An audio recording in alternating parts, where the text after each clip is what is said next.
sejam bem-vindos a mais uma Escola Bíblica Digital. E hoje nós vamos continuar no tema que fala a respeito de sexualidade, é a lição 10 e que fala sobre a sexualidade no mundo atual. A nossa base bíblica está em Romanos 1, do 18 ao 28, mas nós vamos deixar 2 versículos como base para que a gente comece a explicar a respeito dessa lição.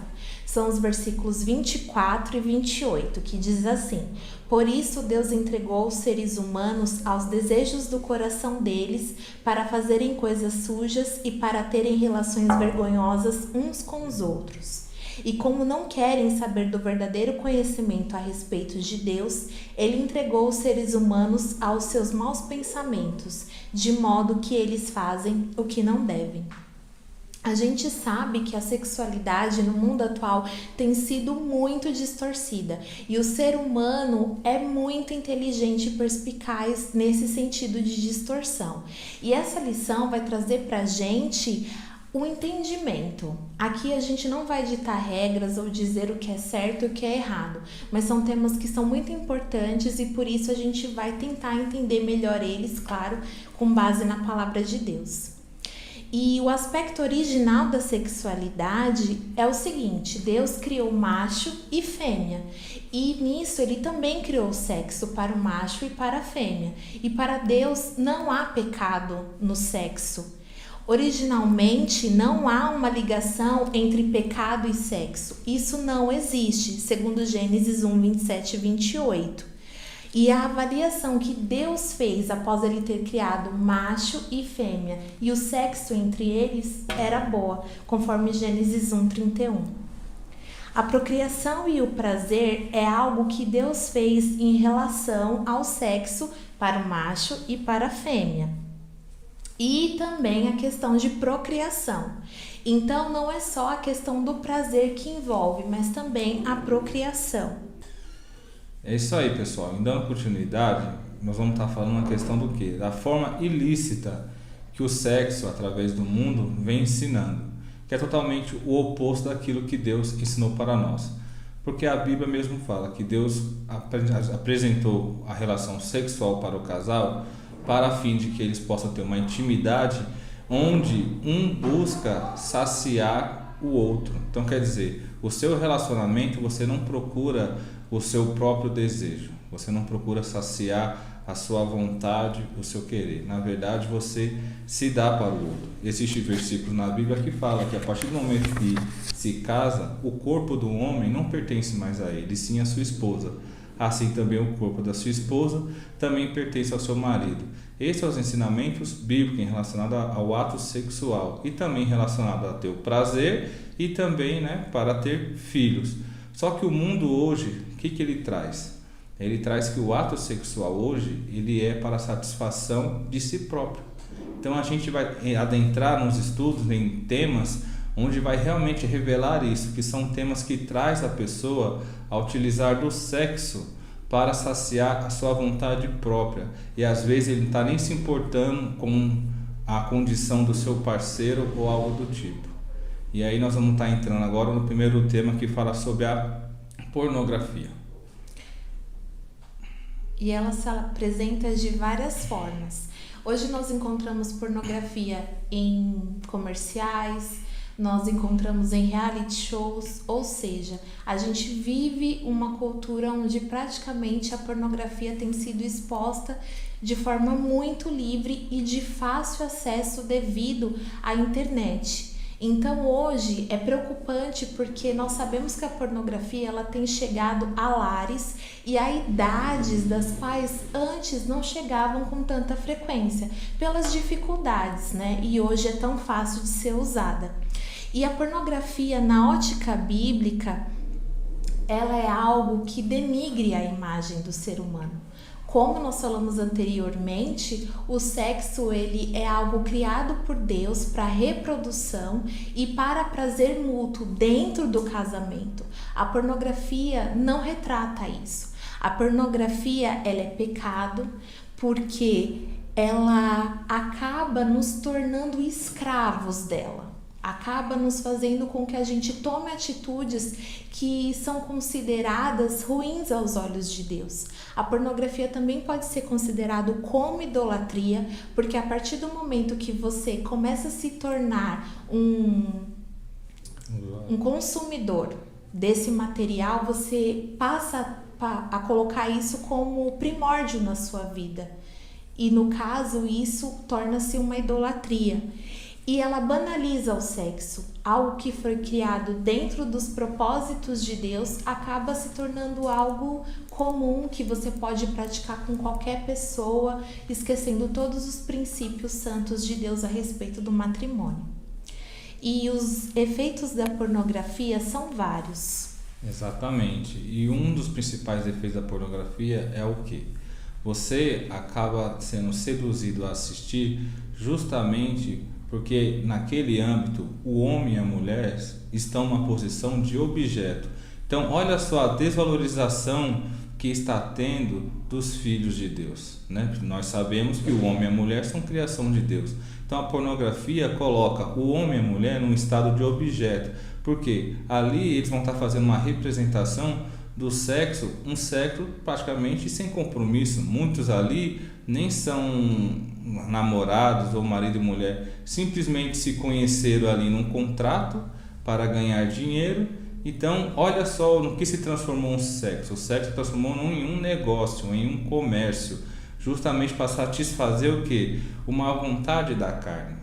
E é onde vai entrar justamente na imoralidade sexual, porque a pornografia ela tem como a sua origem, no seu termo, relacionado à imoralidade sexual. E o que é a imoralidade sexual? Você vai ver que no texto base, quando ele vai entrar nesses assuntos, é justamente o que? Os desejos e as vontades da carne. Então a pornografia ela está dentro da vontade da carne. E nós sabemos que a vontade da carne combate com a vontade que Deus espera das nossas vidas. E os efeitos da pornografia, eles são visíveis ou não. Ela escraviza, ela acaba tornando o consumidor desse conteúdo viciado. A gente vê que Jesus diz que todo aquele que comete pecado é escravo do pecado, em João 8,34. Destrói as famílias. Uma pessoa que é consumidora da pornografia, ela não vai conseguir ter um relacionamento saudável sexual. Claro, nós estamos falando isso dentro da ótica de um casamento. E outra coisa, quando o seu cônjuge descobre que você é consumidor de pornografia, e isso vale tanto para homens quanto para mulheres, o sentimento que ele tem é de adultério. É algo muito sério, que causa muitas crises familiares, inclusive divórcios. E ela corrompe a mente. Todas as vezes que você consome esse tipo de produto, você sempre vai erotizar tudo o que tiver no seu cotidiano. Existem pessoas que relatam que elas não conseguem olhar outras pessoas sem imaginá-las nuas, e isso é muito sério.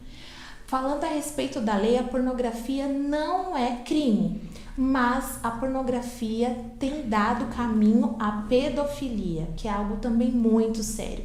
E a pedofilia sim é crime. Então que nós tenhamos muito cuidado com o que a gente consome, porque pornografia é algo muito perigoso. E relacionado a isso, existe também estatística que a pornografia tem entrado na vida das pessoas, provavelmente no período da adolescência, entre o período de 7, 8 anos, e aí se vai pela juventude. E nós sabemos que hoje os meios de você acessar a pornografia estão muito vastos, principalmente através do seu aparelho celular, né, que tem acesso à internet, onde a internet é possível conseguir acessar até mesmo omitindo dados, né? Que às vezes o site vai falar para maiores de 18 anos, mas é simplesmente você clicar lá em algum local que você consegue burlar esse sistema e conseguir ter acesso ao produto. Então, o que acontece? Muitos jovens têm a vontade até mesmo de se desprender desse vício. Só que é como falamos, ele é algo que traz realmente uma dependência. Porque ele invade a sua mente e às vezes as pessoas não tem mais vontade de consumir. Mas às vezes ali no momento que está sozinho, num ambiente onde aqui não está com ninguém, às vezes uma curiosidade acaba atraindo a pessoa para esse consumo. E nós sabemos que isso a gente podemos encontrar inclusive em novelas, em reality show, podemos ver em séries, em filmes. Temos que ter muito cuidado, porque se você acaba sendo seduzido por isso, você vai querer ter as curiosidades da vida em querer se aprofundar nesse assunto. E nós sabemos que a questão do consumo da pornografia automaticamente vai abalar a sua vida espiritual com Deus, que é o mais importante, é o que nós estamos se aprofundando aqui, sobre os perigos da pornografia. Você sabe que automaticamente o Espírito Santo ele vai te trazer ali alguns toques e você vai ficar realmente constrangido, envergonhado, e isso pode atrapalhar a sua intimidade com Deus. Por isso que ao você desejar se libertar da pornografia, é muito importante que primeiro que você reconheça que isso é errado perante a Deus. Você tem que pedir perdão e que for possível pedir ajuda. Ajuda é muito importante também. Não tenha medo, não tenha vergonha. Procure pessoas que possam ser de confiança na sua igreja, que você possa confiar em questão de conversar. Pode ser o seu líder, pode ser o pastor, ou até mesmo algum colega seu de uma proximidade bem íntima, onde vocês possam conversar e a respeito de buscar conselho para você se libertar desse vício, porque a pornografia com certeza vai atrapalhar a sua vida cristã. E outra atitude também muito importante é que você exclua 100% todo o material pornográfico que você tem. E isso inclui, inclusive, não só filmes e vídeos, mas tudo aquilo que te leva a pensar na pornografia. Então, se você sabe que programa X te leva a pensar na pornografia, pare de assistir.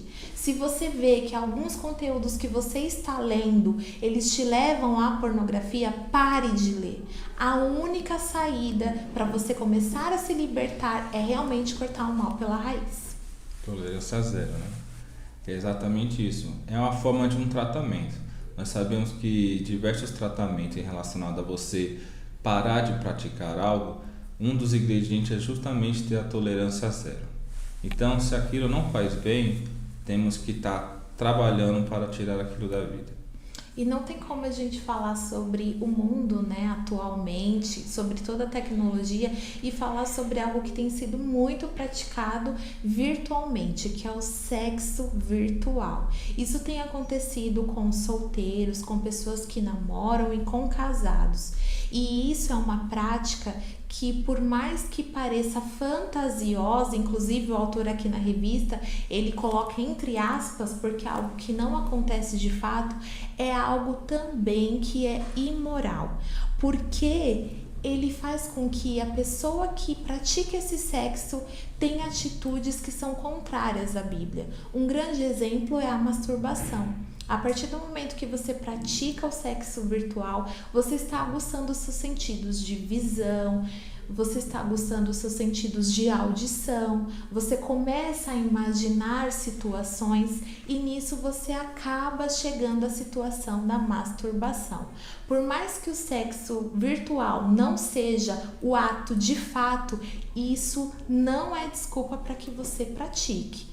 Porque, voltando àquele tema da pornografia, do qual o seu cônjuge, quando pega você consumindo a pornografia, se sente traído, da mesma forma com o sexo virtual. E para os solteiros é algo que não deve ser instigado, já que nós cremos na Bíblia como nossa regra de fé e prática, e nós praticamos a abstinência sexual até que aconteça o casamento, é melhor que você se afaste de tudo aquilo que pode fazer com que você sinta desejo de praticar o sexo antes do casamento.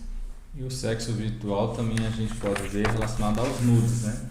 Com certeza aí muitos já tiveram notícias relacionadas a fotos vazadas de pessoas que acabam enviando, né, para o seu parceiro no momento ali uma foto, a pessoa nua, e acaba até mesmo se expondo né, até quando acaba o relacionamento, essas fotos podem vir e ser lançadas na rede aí virtual, aonde você vai estar sendo exposto, né? Então a lição da Bíblia é justamente isso, evitar essas situações, que são situações que realmente faz com que o seu corpo seja um objeto, e não foi por esse sentido que o seu corpo foi feito perante a palavra de Deus.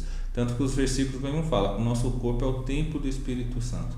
Então nós temos que zelar pelo que nós fazemos com o nosso corpo. De que forma nós estamos alimentando o nosso corpo? De que forma estamos tratando? Que tudo isso também a Bíblia fala que são pecados contra o corpo. Então, peraí, né? Deus com todo amor e carinho nos criou, nos chamou para o relacionamento, nos deu o amor e nos deu o sexo sadio, né? Que é o relacionamento entre um homem ali e a mulher, com todo esse propósito. E aí vem o pecado, vem os desejos do coração, e você vê que ele distorce todas essas questões. Então temos que tomar cuidado, porque às vezes o que aparenta ser bom, na verdade é um desejo da carne, é o desejo do seu coração. Então nós temos que saber identificar quando isso é algo que vai desagradar a Deus, porque os nossos desejos, os nossos corações são enganosos, como a palavra também fala. Então muito cuidado com esses tipos de acesso, de sexo virtual, de que forma vai ser alcançado. Cuidado com as amizades, né? Às vezes é num bate-papo, é numa curiosidade, porque nós somos curiosos, né? Às vezes numa conversa alguém lança alguma coisa ou quer te mostrar alguma coisa e você tenta até fugir, mas às vezes ali você é instigado e você acaba cedendo. E nesse momento que você cede, você está abrindo portas e brechas para que isso possa entrar na sua vida. Outra coisa que é abordada na sexualidade do mundo atual é a homossexualidade. E ela tem sido um artigo que tem sido tratado em várias esferas da nossa sociedade, inclusive tem sido aceito em muitas culturas. Nós sabemos que hoje casais homoafetivos podem se casar, podem adotar, podem ter todos os direitos que um casal heterossexual tem. Porém, esquecendo essa parte do debate cultural e olhando conforme a Bíblia nos diz, que é a nossa regra de fé e prática, Deus é contra a homossexualidade. Você pode conferir isso em Romanos 1, do 26 ao 27 e em 1 Coríntios 6, do 9 ao 10. A homossexualidade é mais uma forma de distorção da sexualidade bíblica. Só que nós temos que entender como é que funciona. A homossexualidade é o sentimento homossexual e a prática homossexual. O sentimento homossexual é quando o indivíduo tem desejos pelo mesmo sexo. E esse sentimento ele pode ser considerado como qualquer outro pecado que você tenha, como a mentira, como a inveja. Não é algo que vai além disso. Esse sentimento que você sente é um dos frutos da carne sendo mais aflorado dentro de você. E a prática homossexual são pessoas que se declaram homossexuais em todas as suas esferas aí que nós conhecemos, várias classificações, que se casam com pessoas do mesmo sexo ou se travestem, mudam de nome, enfim, essa é a prática homossexual. E é justamente isso que nós temos que relatar. É importante frisar o quê? Deus, ele não condena o homossexual. Deus, ele condena a prática. Da mesma forma como nós pecadores, Deus nos ama e ele condena os atos pecaminosos. É justamente isso que a lição vem trazer, para que nós possamos corrigir e tomar atenção aos nossos desejos carnais.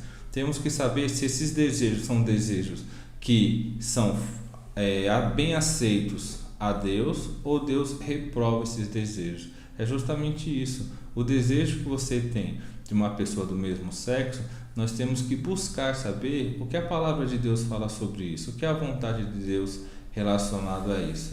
Então nós temos que cuidar na questão de fazer sempre a vontade do Senhor, mas é claro, não recriminar as pessoas que estão usufruindo desse fato. E nós, como igreja, nós não devemos discriminar, nós devemos ajudar. O que a gente vê na maioria dos casos, que quando alguém confessa esse pecado, ele é totalmente discriminado, como se fosse algo surreal.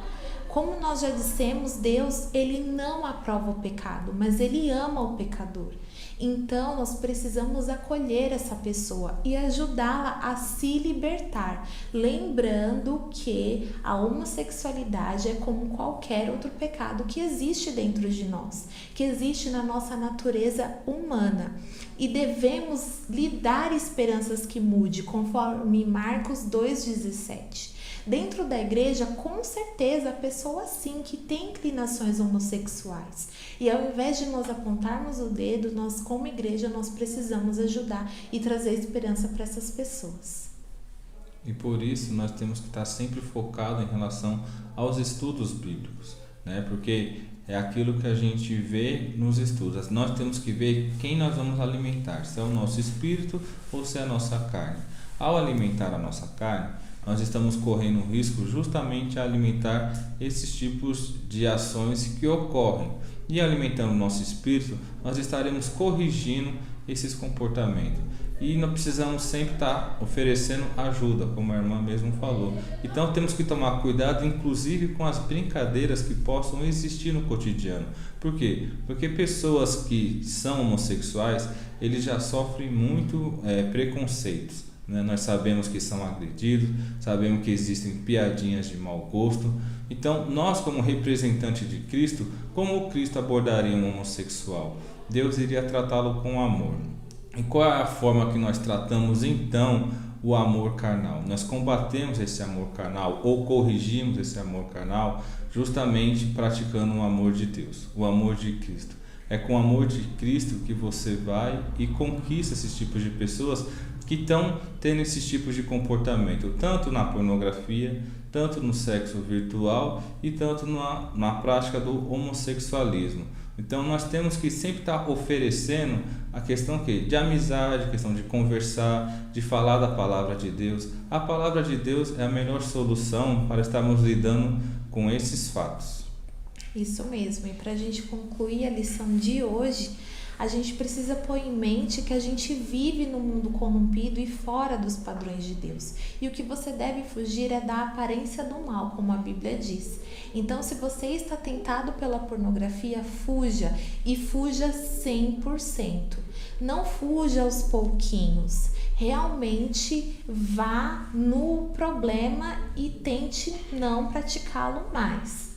Se você tem o costume de ter conversas mais picantes, algo que acaba trazendo para a malícia, para o duplo sentido, reveja seus conceitos, pois isso pode estar causando defraudação emocional no ouvinte e assim como você também pode estar te construindo como uma pessoa que no futuro não vai conseguir ter um relacionamento saudável, pelo fato de você sempre levar maldade em tudo que você trata, em tudo que você conversa. E se há pessoas que você tem conhecimento que tem desejos homossexuais ou até você mesmo, porque nós não estamos aqui para te julgar, peça ajuda a Deus, procure alguém espiritual de sua confiança e peça ajuda. Nós como igreja, nós precisamos ser cura para todas as mazelas que nós encontramos nesse mundo. E nós esperamos que vocês tenham sido abençoados com essa lição. Esses temas são um pouco polêmicos, não são muito falados dentro da igreja, mas nós precisamos ter conhecimento disso para que a gente possa combater o mal com o bem.